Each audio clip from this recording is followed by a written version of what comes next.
I guess we're going. Yep, going now. Who's in charge here? Good morning, everyone. Welcome, Zoom people. HGP believes strongly in freedom of speech and in little drummers in the back. But the views expressed by myself, our reader, today's speaker, HGP members, and our guests at today's meeting are not the official views of the Humanists of Greater Portland. Humanism is an approach to life based on reason and our common humanity, recognizing that moral values are properly founded on human nature and experience alone. Humanism affirms the inherent dignity and worth of every human being. Since this is the only life of which we are certain, humanists believe that creative ability and personal responsibility are strongest when the mind is free from supernatural belief and operates in an atmosphere of freedom and democracy.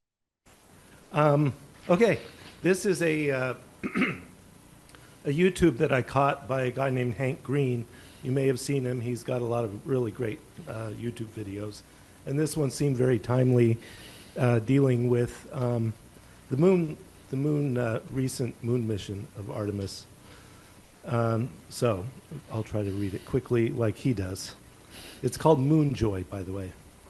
There's something about the moon. It's just up there. It's peaceful. It's beautiful. It's unchanging. It's solid. Not like down here on Earth with all of our messes and our wars and our AI and our software viruses and actual viruses and back pain. The moon doesn't have any of that. The moon has no problems. And sometimes you can look up at the moon and think, yeah, that'd be nice. It's just a place where the news cycle doesn't exist. Sounds lovely. No notifications, no governments making decisions. The moon has been a lovely distraction for a lot of people this week, including me. It is, in a lot of ways, I think, maybe the most peaceful place we can see with our naked eyes. Like anything on Earth is going to be less peaceful than the moon. The sun, definitely less peaceful. Even if you count the planets, which you can't really see with your naked eye, all of them have more going on than the moon. And so we get this little piece of peace up in the sky that we can look at and think, that'd be nice. It'd be a little break. But here's the thing. The moon is peaceful for a pretty important reason, which is that it's dead. That's what the dead do, hopefully, is they rest in peace. It has no wars, but it has no music. It has no back pain, but it has no backs. The world view in which the moon is better than the Earth is one where all suffering is fixed by getting rid of all the things that can suffer. And like technically that would work, but I don't think it's a solution anyone would advocate for. And so I feel kind of caught between this wanting for the peace of the moon and then looking back upon the want itself. It's coming from a place that I like, and I think it is tremendously valid. Everything that makes anything matter exists because something alive wanted. And wanting is what life does. If you want the shortest possible definition of life, life wants. This responds to stimuli thing? No. It wants a thing, it needs to survive. Life wants. Life evolved want in order to keep itself going. And it used to be that our wants were very simple, like just sunlight for a long time. But as things have gotten more complex, so have our wants. You know, now we operate with a whole symphony of wants. We want connection and good food and novelty and information and safety and beauty and power. And there's a lot to be said, of course, for trying to extract yourself from some of the wants. There are whole ideologies and religions and spiritual paths based around that idea. But the reason why is because want is extremely universal. We're always doing it. The wanting is kind of the whole thing. And the moon, of course, wants nothing. And this is where I arrived at what might be my favorite thought about the moon that I've had this week. The coolest thing about the moon is us.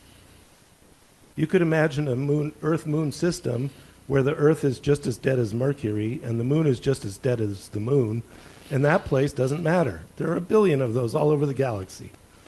The coolest thing about the moon is us. It's people looking up at the moon and thinking, God, I could use a break. And writing songs about it, and poems about it, and telling stories about it. and imbuing it with not just meaning, but with personality and with life. And it's astronauts leaving footprints in dust that will never blow away. It is the human on the other side of the camera that decided when to click the shutter. It is the human who is seeing something that no one else has seen before, who wants to capture that beauty and share it with everyone. The moon is peaceful, and the Earth, of course, has a lot going on, much more than any other place in the solar system, possibly more than any other place in the galaxy. 8 billion humans all wanting at the same time, to say nothing of the non-humans.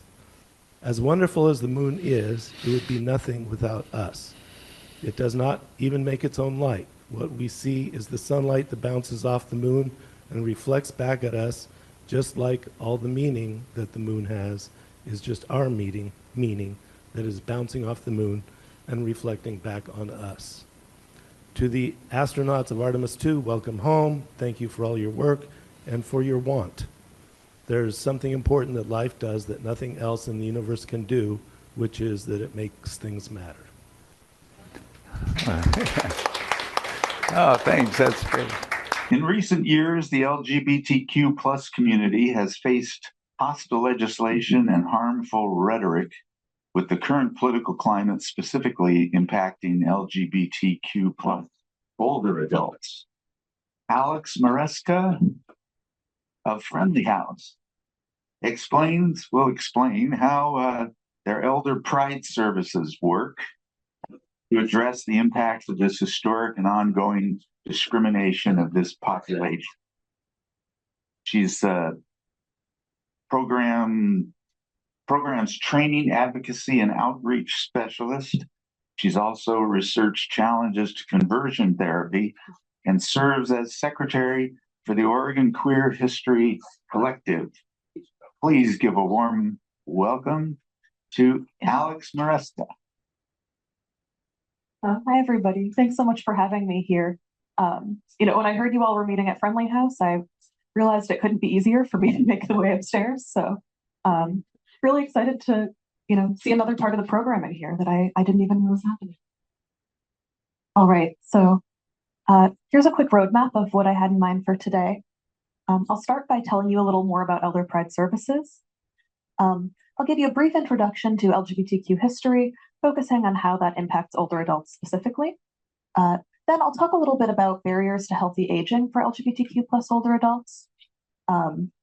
Move into some current challenges, since I'm sure you all read the news and know there are some of those. And finally, I'll leave you with some advice for allies on working with the community. So you already know Friendly House, of course. Elder Pride Services is a program of Friendly House. We've been around under a variety of names since around 2001, but we've been called Elder Pride Services for the past couple of years. And since 2001, we've worked to enhance the lives of LGBTQ plus older adults through education, advocacy, and social activities and programming. We're primarily working in Multnomah County and Washington County, which I'll talk a little bit more about, but we advocate for LGBTQ plus older adults statewide. Our program kind of falls into a few different camps. On the one hand, we do a lot of in-person programming and virtual programming for folks providing sort of socializing and educational opportunities. So that includes things like monthly coffee and happy hour socials at different places around town, prides, of course, and intergenerational lunches, which we actually had one of here in this room yesterday. We also have a variety of virtual programming for folks. My personal favorite here is the Dr. Bill Lecture Series. He's a retired professor who gives us a variety of talks on interesting subjects. I think my personal favorite so far was dinosaurs. In addition to actually social programming, we have a lot of support that we offer to folks. We provide case management to any older adult living in Northwest Portland and LGBTQ older adults living anywhere in Multnomah County. So that can include a variety of assistance with really whatever folks need. We also provide information and referral services. So my colleague Lillian downstairs can answer really any question you have about who to contact if you're in need of a support. And we provide resident services at an affordable housing building called the Opal over in Washington County. We also provide sort of education, advocacy, and outreach, and that's kind of where my role tends to come in. So that includes things like coming out to talk to folks like you, but we also have an elder panel, which is a group of older adults who share their experiences with aging and give advice to service providers on how to work with that population. I'm a little biased, but I tend to like their talks better than mine. Yeah, and finally, we do a variety of advocacy and outreach things. So if you're out at Pride this year, come and catch us there. And so, as I mentioned, we provide resident services and supports over at a building called the Opal. This is kind of right over the county line in Washington County. And this is independent living. It's age restricted and income restricted. And we specifically provide programming for LGBTQ plus older adults there. So we manage the interest list, provide resident services and support, and provide similar sort of social and wellness activities that we provide in Multnomah County. LGBTQ history is really expansive. I won't get into everything on this timeline today, but I like to break it down. I think there's often a narrative for folks that the LGBTQ movement began at the Stonewall Inn, right, with the Stonewall riots. I'm seeing some faces here, so I think this crowd already knows that's not the case. So I like to start with this timeline covering some of that history before Stonewall. So you can see here, for instance, even if we just start in the 1900s, we have the first documented gender transition in the US, took place in 1917, actually here in Portland. Dr. Alan Hart, highly recommend going down that Wikipedia rabbit hole. He was a doctor, a novelist, and best known for his work on tuberculosis screening, actually.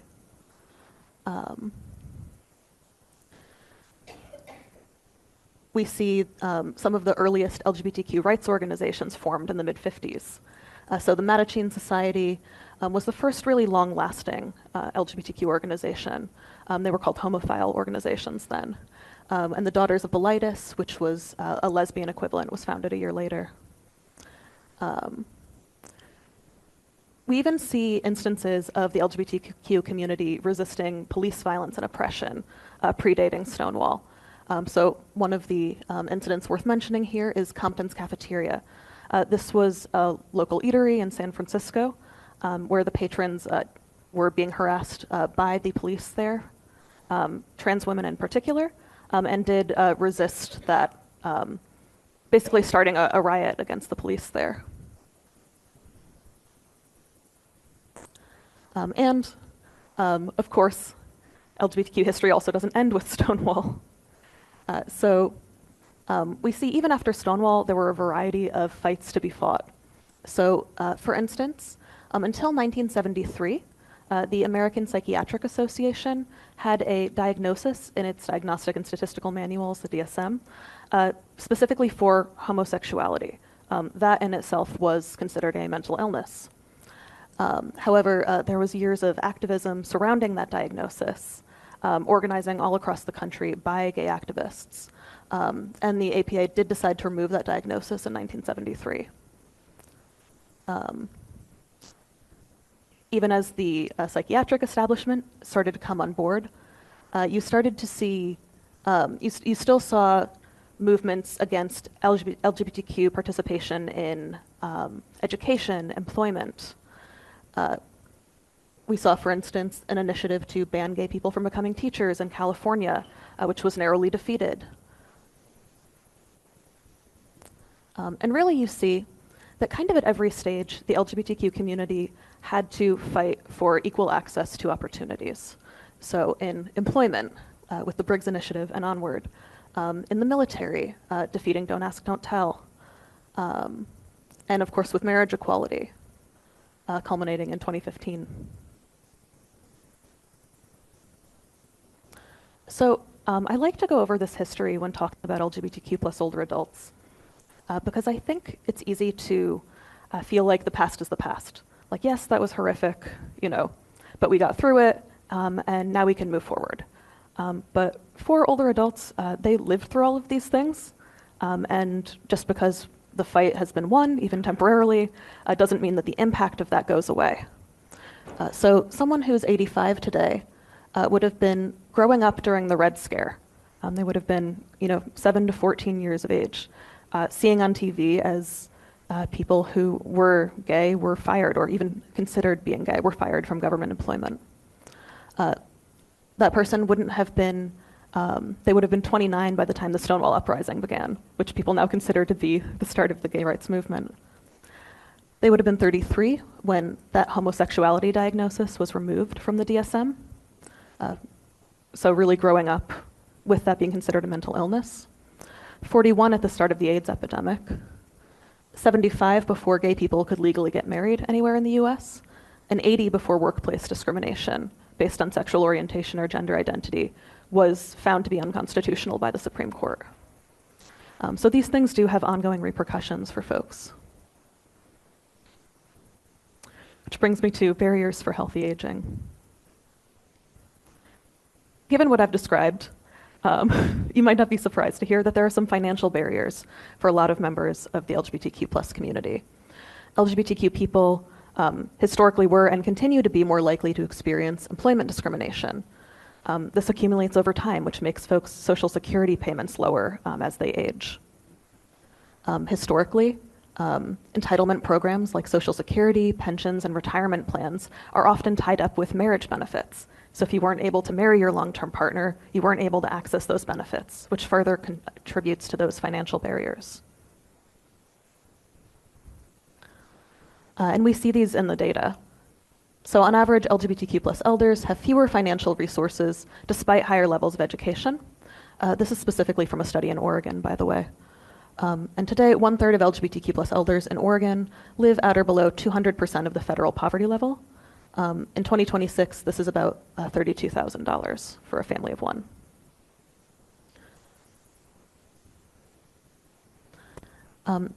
In addition to those sort of financial barriers, we also see health impacts of this accumulating over time. LGBTQ people tend to have higher rates of poor physical and mental health, especially as they age. And this is for a couple of reasons. One, of course, we live in a country where our financial situation does impact our health, our access to health care. And so that, of course, is part of this equation. In addition, however, it's important to remember the impacts of minority stress. It's a well-documented phenomenon that folks who are in the minority in a society, whether that's because of their race or their sexual orientation or gender identity, are more likely to experience certain stressors over time. And this does actually have a measurable impact on the body. As a result, in Oregon, about 42% of LGBTQ older adults who were surveyed reported having a disability compared to 36% of people in that age range who were heterosexual. An additional concern here is that LGBTQ+ older adults have often built incredibly strong peer networks for support over time, especially if they have challenging relationships with their families of origin. As a result, however, they often rely on those networks as they age, and when everyone in your age group is struggling with the same things, it can be hard to offer each other the support that you need. Something that's kind of near and dear to us at Elder Pride Services is addressing housing instability. LGBTQ+ older adults often struggle to access housing that is affordable, accessible, and affirming as they age. In large part due to the financial barriers that we discussed earlier. In fact, a 2021 survey of LGBTQ+ older adults found that nearly 2/3 were not confident they'd be able to continue living in their current housing for various reasons, but most of the respondents were saying that it was a financial concern. Nearly 1/3 reported a need for housing services, and of those who had an unmet need, about 1/3 of those reported a need specifically for housing services. So there's really high need for more LGBTQ+ affirming housing for older adults specifically.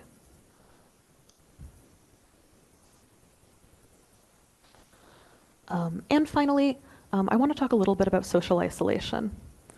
Now, when we look at this data, we do see that LGBTQ+ older adults are particularly resilient as a population. I talk a lot about all of these negative things, and I don't want to dismiss that. It shows that folks are disproportionately likely to be involved in their communities, really likely to be involved in civic activities and social activities. That said, many people do still lack enough social support. The study found that 19% of the participants lacked social support. 64% reported a need for those support services, but 41% had not been able to access that. So we see a really high rate of unmet social need. This is part of why EPS does so many sort of social and educational activities in order to help address this sort of challenge of social isolation for folks.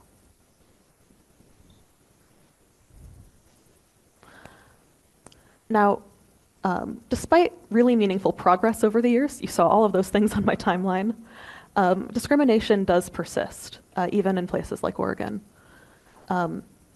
A study found that almost 60% of LGBTQ plus older adults had experienced discrimination in the past year. More than half of those were due to their sexual orientation or gender identity, and a solid 40% experienced age discrimination specifically. If you break this down by the race of the person who responded, up to 94% of the folks who responded reported having experienced discrimination in the last year. And this is really important because it affects people's ability to access services and supports in the way that they need as they age. In fact, 21% of the people who participated in this study did not share their LGBTQ identity with service providers out of fear of retaliation or discrimination. We even see that among folks who experience elder abuse, which is disproportionately high for LGBTQ plus older adults, 76% who experienced that in the last year chose not to report it for fear of retaliation.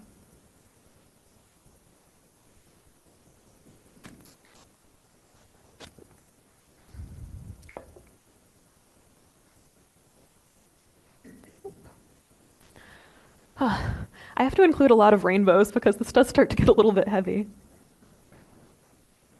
But I would be remiss if I didn't talk about some of the current political environment for folks.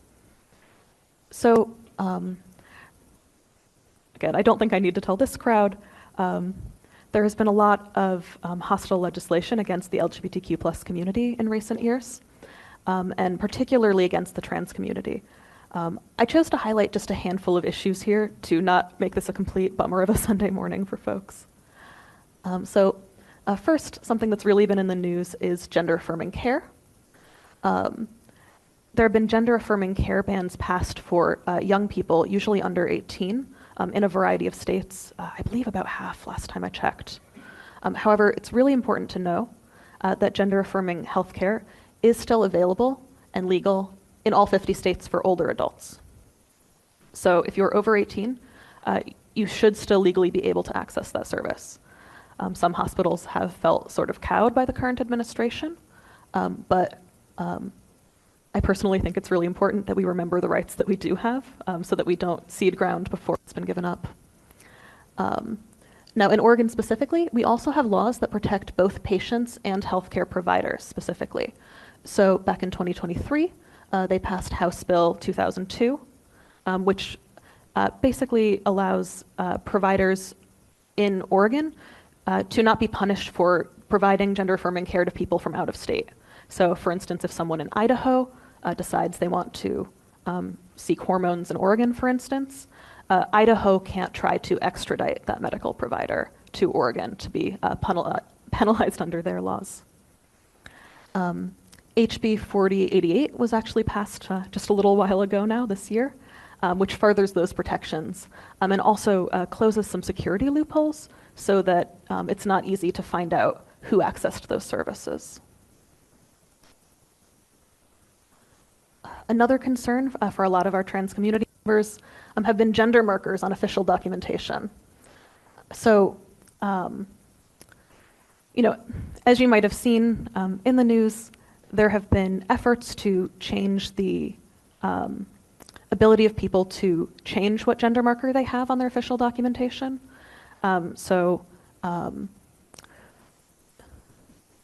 Essentially, we're in a situation right now where whatever the federal government has control over, they have made it so you are not able to change your gender marker, and if possible, it is reverted back to what it was before if you have changed it. So someone who transitioned, for instance, who is a trans woman, maybe their passport has said they're a woman for 10 years. Now when it's renewed, it will say that they are a man, despite their name, lived experience, etc. That's stressful enough. But in addition, not all legislation is controlled by, not all, excuse me. Documentation is controlled by the federal government, of course. So when the state controls it, they have held firm in allowing people to have the gender identity marker of their choice, which is great. But it does mean that people might have 2 or even 3 different gender identity markers depending on their situation. That can lead to a lot of stress for folks, especially folks who might be concerned about immigration and customs enforcement. You know, it's scary enough to be pulled over, let alone knowing that your documents might say different things and might give people a reason to target you. I also wanted to talk a little bit about bathroom bans. Now, these are bans on people who are transgender using the bathroom that aligns with their gender identity. These have currently been adopted in 21 states, last I checked. These vary in scope from state to state. So in some places, they're banned specifically on youth using bathrooms in public schools. I can't imagine a less pressing concern for a government, but here we are. Some of them are all government buildings, so, you know, I have to go down to Social Security tomorrow. It's a long story. So that would involve, if I needed to use, you know, if I was a trans person, I would have to use the bathroom with my sex assigned at birth rather than my gender identity. And in a handful of states, we've been seeing these applied to private businesses. Now, I have to hope that will be struck down by the courts, but regardless of how the cards will play out in that situation, it leads to a lot of stress and fear in the meantime. That said, there is a little bit of good news here. Portland recently made code changes to their own city code, which clarify that people may use whichever bathroom aligns with their gender identity. So in Portland, at least, there is protection. And I wanted to touch just on a couple of additional concerns that are part of the ambient background for a lot of LGBTQ plus older adults. Same-sex marriage. You know, I've laid out throughout this why marriage rights are so important for folks. You know, it's not just about being able to have your relationship publicly acknowledged, although I think that is important too. But it's also about being able to access a variety of benefits, being able to get on your spouse's health care, all of these things that affect your financial health situation, housing situation. Now, that has been legal in all 50 states since the 2015 Obergefell decision, in which the Supreme Court declared that it was unconstitutional to ban gay marriage. However, the current Supreme Court has sent some sort of complicated signals on this, sometimes agreeing to hear cases about gay marriage, but then deciding at the end not to hear them. It's not totally clear where the chips will land on that, and that has led to sort of background stress for people. It's also important to note the Oregon Constitution still has language prohibiting sex or same-gender marriage, specifically, this frog in my throat today, specifically prohibits same-sex or same-gender marriage. So that has been an additional concern for folks. Now, it's not totally clear how this would hold out in the courts. At last check, the courts did, in, I want to say 2014, the Oregon state courts found that to be a violation of the state constitution. So that was no longer in effect even when Obergefell, the Supreme Court federal decision, went into effect. But, you know, it's not a great feeling to see that on the books with the current political situation that we have. And finally, because this one has been less in the news, you know, as I mentioned, many older adults grew up with the stigma of homosexuality being considered a mental illness. In recent years, however, psychiatry have become real allies for the community in many ways. As a result, conversion therapy has been banned for minors in 23 states and Washington, D.C. However, the bans were recently overturned by a Supreme Court decision, actually just last month. It sort of remains to be seen how that will play out for folks. And although those bans never applied to adults seeking conversion therapy, they only ever applied to children. I think there are real concerns right now about the sort of re-stigmatizing effect of this decision. I think it can lead to folks thinking that something about the science of conversion therapy has changed, when really all that has changed is the political environment in which we live. I've thrown a lot of dark facts at you, so I want to end on what folks can do as allies to the community. So first, I encourage you, when possible, to try and not make assumptions about people's relationships or about the life that they live. Many people who are LGBTQ, especially older adults, may be closeted or semi-closeted. It's not always obvious at a glance who's part of the community. So if you're trying to understand somebody's life, ask open-ended questions. Don't assume, for instance, that their wife is their sister, as has happened to me repeatedly, to the embarrassment of everyone involved, especially because my wife is 5'9" and Chinese. Second, to this point, remember that the coming out process looks different for everyone. I think sometimes in our culture, because we do celebrate this coming out process, people think of it as this one and done kind of thing, and they assume that an older adult has sort of been there, done that. But in fact, a lot of older adults, and LGBTQ folks in general, may be out to some people in their lives and not out to others. Someone may be very comfortable speaking to you about their identity, but not their doctor, for instance. So try not to bring those assumptions into your relationships.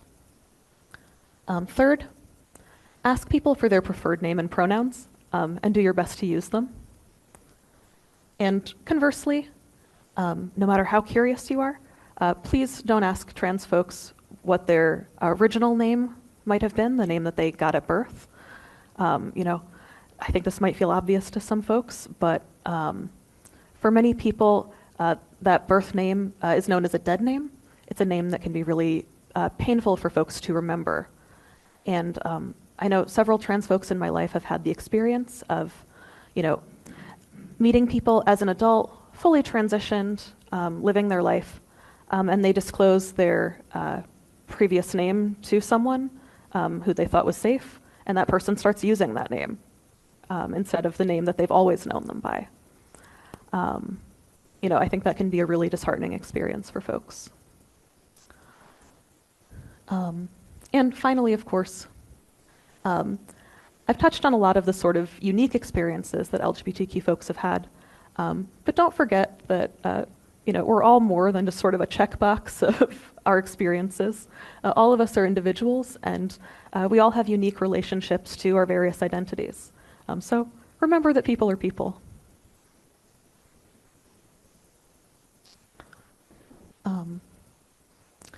I have a few terms that I encourage folks to avoid with the community in general, and specifically with LGBTQ older adults. So first, homosexual or transsexual. These terms tend to be seen as sort of overly clinical or even pathologizing. And that's because of the history I touched on earlier, where these were actually seen as medical diagnoses that people could receive. Because of that history, it's best to avoid those terms today. If someone identifies as that way themselves, of course, feel free to use it. Another term I encourage folks to avoid for kind of similar reasons is referring to someone's gender identity or sexual orientation as a preference or lifestyle. Now, these terms tend to feel sort of trivializing or dismissive for a lot of folks because they suggest that your sexual orientation or your gender identity is a choice that you've made. A preference or a lifestyle is like choosing to do yoga on the weekends, That's different than the person you've chosen to spend your whole life with. Now, a more recent one that I've been seeing around, that I've been trying to educate folks about, is transgenderism. Now, this is a term that I've seen folks use for people who are trans. And it feels sort of close to transgender, right? So I think it slips under the radar sometimes. However, what you need to know about this term is that people are using it because they want to characterize being transgender as an ideology. They're trying to sort of create this idea that people are being trans in order to undermine the nuclear family or to challenge something about other people's gender identities, that it's a movement in the sense of trying to hurt other people, rather than just to live people's own lives the way they see fit. I encourage folks to avoid the term transgendered for similar reasons. And finally, I think this one might surprise some folks, the term queer. Now, some members of the community have reclaimed this term. I know, personally, I use queer. I'm part of the Queer History Collective, I think, as I mentioned at the start of this. For a lot of younger folks, this has been sort of an umbrella term that allows us to draw everyone in. However, with a lot of older adults, they don't have that same relationship to this term. For many years, this term was a slur for the LGBTQ community. I mean, I can tell you I even heard it when I was a teen, and I'm only in my 30s. And so because of that history, many LGBTQ older adults don't love the use of that term to represent themselves or as an umbrella term. So when working specifically with that population, I always encourage folks to avoid that term. And finally, just some tips for a welcoming environment for folks in the LGBTQ community. First, if you're part of an organization that does surveys, intake forms, or anything of that nature, try to put a fresh set of eyes on those. Take a look and imagine if your life was different than what it is. If you were, for instance, in a gay relationship, or if you were trans, would you have the options you need to adequately describe your life here? For instance, it's a good idea to make sure forms include options for being partnered, not just single or married. Many folks didn't have the option to be married to their partner for many years, and many still choose not to. Similarly, options for gender beyond male or female can be helpful for folks. Second, find ways to signal support for the community. Sort of send that message that you will be affirming if folks do choose to disclose parts of their identity to you. I encourage folks to share their pronouns proactively before being asked. And also to consider displaying a flag, a pin, or a sticker in whatever office or commercial space this might be. Just things that show that you're going to be normal. And finally, stay informed. No one expects you to be an expert on these issues. I know that there are things I certainly don't know.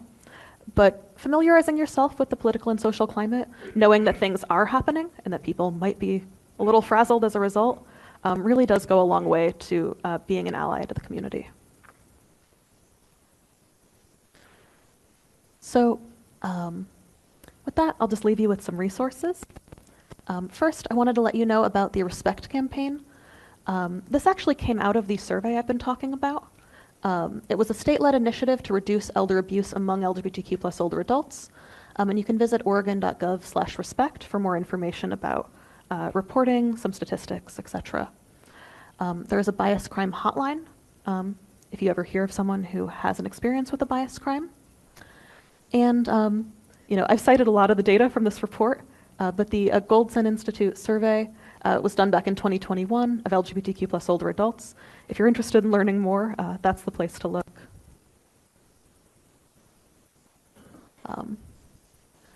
I also never miss an opportunity to plug some books and movies that I personally enjoy. I'll just highlight a couple here. Redefining Realness is a terrific autobiography by a trans woman, extremely readable, but also extremely informative.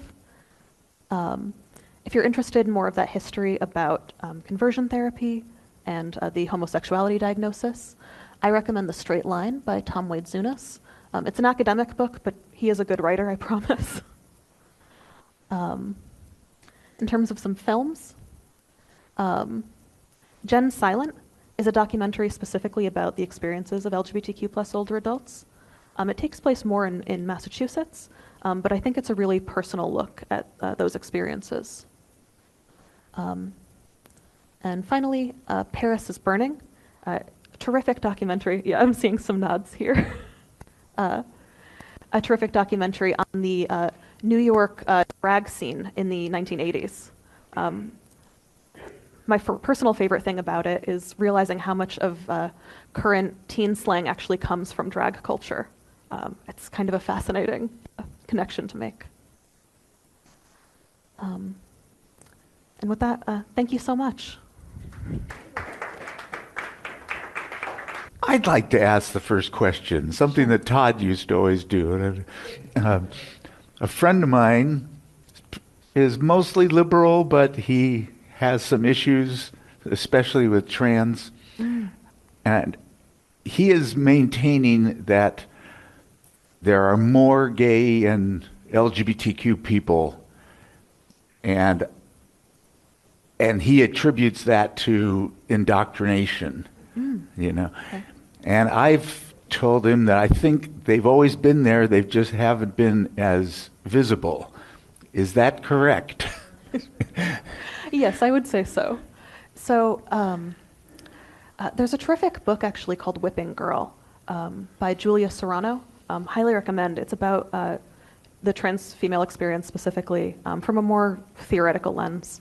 But one of the things she points out repeatedly is if you take a graph of people who are left-handed, that graph suddenly goes way up when you stopped punishing folks for being left-handed. I think a similar effect is at play for folks who are gay and folks who are trans. You know, as being gay has been more accepted, we've seen those numbers increase, especially among young people. And I think the same thing has happened for trans folks. It's nice when things that seem logical turn out to be logical sometimes. Let's go to our first question here. Yeah, thank you. I was wondering who administers the Opal residence? Is that a Friendly House program, or does another group manage and administer that? Oh, great question. So it's a relationship between the property management company, Home First Developers, and Friendly House. So Friendly House Elder Pride Services, our role is to provide the resident services and supports. So we have a part-time resident services coordinator over there, and we also have a sort of programs coordinator over there who handles social events and activities. But in terms of like property management, you know, anything, if you need your garbage taken out, that's the property company. So we don't own the building, we're contracted to provide those sort of services and supports. Yeah, great question. Okay, on Zoom, Helen has a question. Hi. Hello. Well, I think you can see us. Oh, yes, you can. Sorry I couldn't be there today. Really, really enjoyed your presentation. Thank you so much. Very informative. My question is, can you help me personally when I get in these situations of my pronouns are, and then I screw up and call someone he and or she, and it just feels so dividing, or it just makes for makes me nervous, and I screw up a lot, and then I'm embarrassed. How does the best way to handle this is new for me, and how is the best way to handle that? And it's happening more often that I'm encountering that. Oh, that is a great question. I hear that a lot from folks, honestly. You know, I think a lot of folks have their heart in the right place. They don't want to hurt somebody's feelings. Correct. Yeah. So the first thing I'll say is don't overthink it. I think sometimes folks, you know, the more you apologize, I think the more awkward it can become. You know, you can't speak for everybody, but I think most folks appreciate you acknowledging it and then want to move on. So I would say, first of all, in the moment, if you use the wrong pronouns, you know, if you say like, oh, like, you know, Joey, she was, I mean, he was, you know, just do one of those and keep going. If the person seems more upset than that, maybe say, oh, sorry, he was. I also say, if this is something you're stressed about on an ongoing basis, I recommend practicing. It can be hard, especially if someone transitions who you've known by a different name and pronouns for a really long time. So I always encourage folks to, find a friend that you can practice with, just having sort of a neutral conversation about that person. Susie likes to go sewing. She's not great at roller skating. Yeah. Just keep using the pronouns, get some of those reps in when that person's not there. If you don't have a friend you feel comfortable with, I find that cats are pretty good partners because they truly don't care what you say. Because when someone does transition, there's a grieving for that old person that we miss, and yet now once the 10 years goes by, it's like, well, of course that's who they are, but it's a transition. Those are tough, and learning new names, and it's tough. Yeah, absolutely. Yeah. But Thank you. yeah. Okay, question 2 at Friendly House. I'd like you to talk about family alienation that's happening with this situation. We have it in our family, and we've been rejected by my sister's oldest child. And so, and that's been quite a few years now. And so I know this because you mentioned that with elders, that their family groups may be not so strong, but their peer group is better. So yeah, can you tell us some ways that there's ways for people to change or reach out or what? Yeah, I think it's such a hard situation. Sometimes folks don't have the right reaction in the moment, but it can work out later. So I think the first thing I would say is try not to force anything. As much as you might want to reconcile a relationship, it's not all about you in that way, and sometimes it takes people time to work through things and sort of be able to come back to that relationship. I think that also means accepting sometimes that person might never want to come back to that relationship. We hope for the best, but if you can have that sort of leave the door open without expecting anything, I think that goes a long way toward showing people you respect their autonomy, you respect their choices, which I think is kind of the larger conflict when there is conflict about somebody transitioning a lot of the time. I would also say if you're someone who's, active on things like social media, posting things that sort of signal that support, that person might be monitoring some of that, even if they're not talking to you, or finding ways to sort of show that you would be supportive or that you have evolved and changed in how you would approach that relationship. But I also want to say, I think those can be really hard for everyone involved. And so I think the fact that you're asking the question is a really important step. So in other words, that person has to make the first approach, even though we're saying every now and then I text and say, I'm thinking of you and how are you doing? I will do that, but there's never a response. And so I have to wait. And I do think back on who that person is, and I love that person. So there's a connection. I'm not going to lose that. And I think there's a lot of anger with some of the transitioning people. And I don't know where to go with that, but it seems unapproachable. I'll say no more. No, I think it can be. It's hard to know how someone's feeling when they're not communicating with you. You can't be a mind reader ultimately, but I think making it clear that the door is open is kind of all you can do. Okay, question number 3. Oh, Sure, if I misunderstood, but why LGBTQ people do not feel comfortable to speak to their doctors? yes, great question. So a lot of the time, this is because they're not sure if their doctor will understand the community or will be okay with the community. I've heard stories of folks who went in for heart surgery and the doctor kept referring to them by the wrong name, you know, and the wrong pronouns. They're just trying to get their heart checked. They don't need anything else adding to their blood pressure, you know. Sometimes that can also translate to medical treatment issues. So, for instance, sometimes a lesbian will go in with sort of gynecological issues and will keep being pressured to get a blood test or to be checked for pregnancy.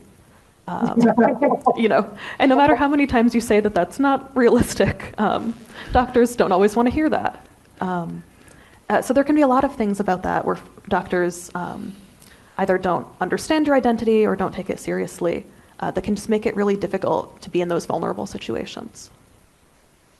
Thank you. Yeah. Question 4. You said there's a small, I don't know the percentage, how many people are actually homeless. Are many LGBTQ people trying to make it in the homeless camps, and what kind of reception do they get there? Gosh, that is such a great question. And we don't really have a lot of data about this, to be honest. There's actually no LGBTQ specific shelter in Portland right now. Yes, so, gosh. Anecdotally, I can tell you that I've heard some mixed stories. Some folks kind of managing okay. Some folks having real difficulty with service providers, for instance. Trying to get services when they've lost their documentation because they were in a homeless sweep. Even people like having trouble getting admitted to the hospital, but for what they need because their documents are no longer there. I wish I had more information, but all I can tell you is we know it's a problem and we don't quite know the scope of the problem. I was actually wondering the bias from person. But I'm sure you can't generalize about that. No, I haven't heard one way or the other. I think it can be dangerous on the streets for anybody. So, I'm a sociologist. I would extrapolate that anywhere where people are vulnerable to violence, that's likely to be more the case if you're LGBTQ, more the case if you're a woman, more the case if you're a person of color. But no, thank you. It's a great question. And question number 5. Okay, I took a number in case I had a question, but I'm going to pass because everything's being covered really well. Thank you. Oh, thank you. Okay, well, we're running kind of early and out of questions.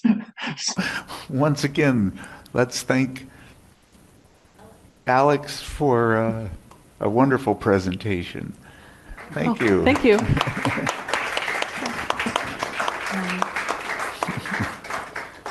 I'll just say too, I wouldn't be doing my job if I didn't say, I do have some of our Gay and Gray newsletter. This is our EPS newsletter with all of our social and educational programming. There's also some contact information on there if you want to get in touch. And feel free to reach out if you have questions about our programming, want to get involved. Yeah, it was really lovely chatting with all of you. Oh, thanks. Yeah.